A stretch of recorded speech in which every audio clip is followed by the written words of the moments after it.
think we are ready for a test. I'm going to stick those wires up front so they're as out of the way as possible. Everything here looks good.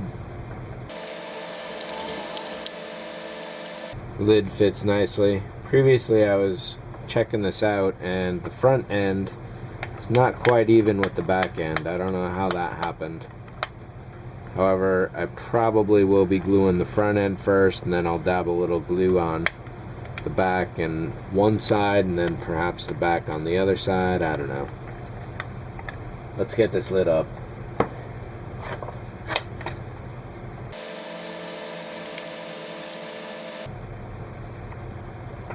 Let's get the exposure.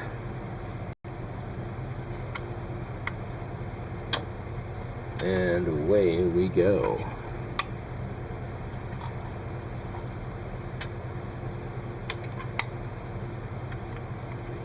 That didn't sound right. All the LEDs are working. Oh, I see.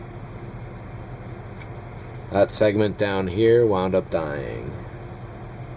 I don't know what happened. Oh, I see what happened. That's totally my fault. Stuffing the wires in the front, it looks like I may have shorted it out. And with that spark we heard, that's probably a permanent short. Oh well, my mistake. It's not too obvious. I mean, there is a dark spot on the ring in here compared to the other side. But I will replace it. Whether I put a single segment in there or replace the whole thing, we'll see. These two LEDs down here are set. That's nice and bright up there. Back here is well lit. There's a bit of a dark spot right in there. And I kind of expect this whole area to be dark simply because there's just no light there whatsoever. That may be a little too bright. It's very possible that I could have done this without drilling that hole in there, but I'm glad for the experiment. The neck is not too bright, but once the saucer's on, that should help out. The shadow here is very distinct, except at the bottom. The body is really nice and bright, really great tones overall. Looking in here through this open slot, I will have to be concerned with exactly how these pylons come in here and wire up, because that's hitting straight onto this positive solder point, which means there's a positive point there. And I don't know that I could hardwire that to this. I'm probably going to have to wire the nacelles to somewhere up here in front, maybe. I don't know. We'll take a look. I haven't figured that out yet. Alright, but overall, looking good, except for that dead segment there. But even then, like I say, it's kind of hard to tell. I'll see what I can do with the exposure on this. And there's definitely distinct brightness all the way around here until you get to that 1/3. And it looks like the shadow is pretty obvious on the video here for this area there.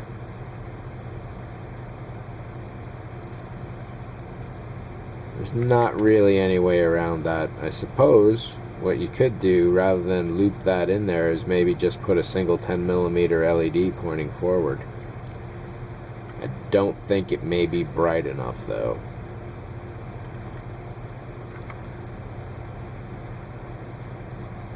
However, I think it'll be worth a shot. Since that segment is burnt out anyway, may as well give it a try while we're at it. Nice. So what I've started doing here is soldering the 10mm LED into place. I haven't gotten too far at all, so you're not missing anything.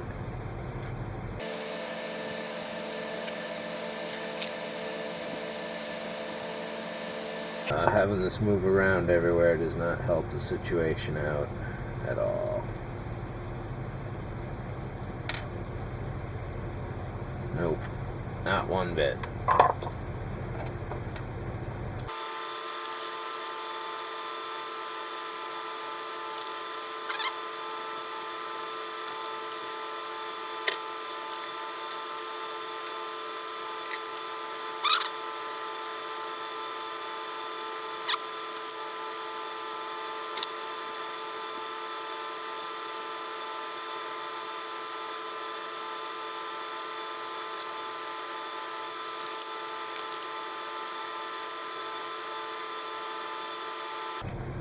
I think this may work pretty well. Let's take a look.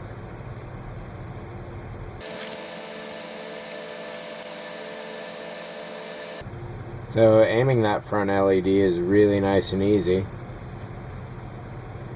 The back piece of the antenna provides a targeting point for you, so you're all set there. The light is definitely weaker than it would have been using the LED tape. However, you don't get the shadow going around that band, so I do like that aspect.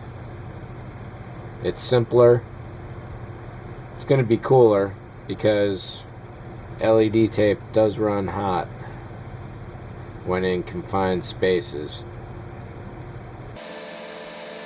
Not jostled around a lot. These wires should stay in place pretty much for all time, given that I live in Los Angeles and you never know when an earthquake's gonna hit. That could be a factor. That's pretty good. Backlights up nicely. There is this shadow area here, which is too bad. Unlike the nacelle where I had a 10mm at each end, essentially there's really nowhere to put it, even though there's a lot of room in this area. It can't go in the back. It'd be directional. Really like to. If I could put one in the hangar bay pointing forward, there's no point in having any pointing up or straight down. But overall, that's definitely pretty sweet. Use a little more punch up front, but that's just really not too practical. However, had I been thinking, I probably could have gotten another pair of segments in front of there. Now, this LED needs that room. There's really no way to get that any closer than it already is to light the rest of it up, and it's not going to get any side glow going on.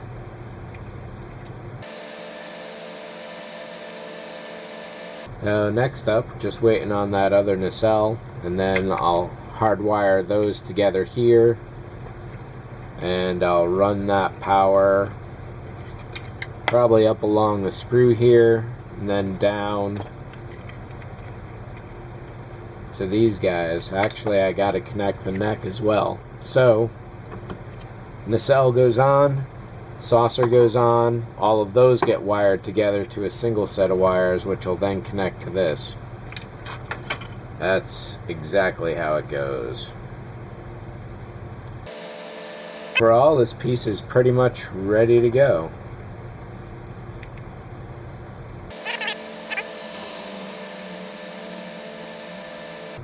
What's going on is that the positive and negative wires were touching the brass.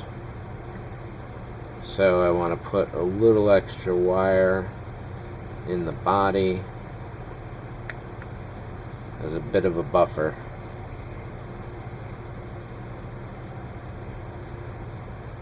I'll do the final aiming of the LEDs in a little bit.